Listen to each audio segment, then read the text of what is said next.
In this video, you'll learn how to send BNB to your MetaMask wallet. This process involves copying your wallet address, sending BNB from Binance, and then confirming the receipt in MetaMask. Begin by opening your MetaMask application. Ensure that the Binance Smart Chain network is selected. You can verify this by looking at the top of the MetaMask interface. Once confirmed, locate your wallet address, which is prominently displayed. Click on it to copy the address to your clipboard. It is essential to double-check the accuracy of this address to avoid sending funds to the wrong location. This step prepares the destination for your BNB. Next, navigate to your Binance account. Once logged in, find the wallet option, typically located in the top menu. From there, select Withdraw to initiate the process of sending BNB.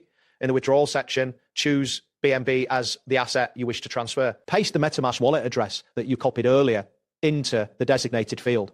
Make sure to select the Binance Smart Chain network for the transaction. After that, enter the amount of BNB you want to withdraw. Keep in mind that larger amounts may take longer to process depending on network traffic and your Binance account settings. After entering the required information, review all details carefully, ensure the wallet's address and amount are correct before proceeding. Once you are satisfied, click on the Withdraw button.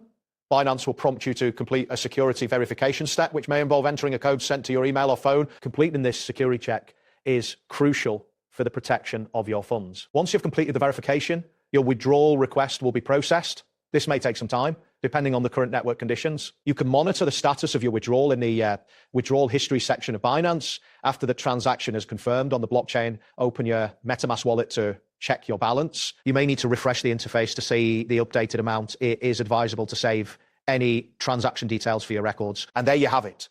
Thanks for watching and see you soon.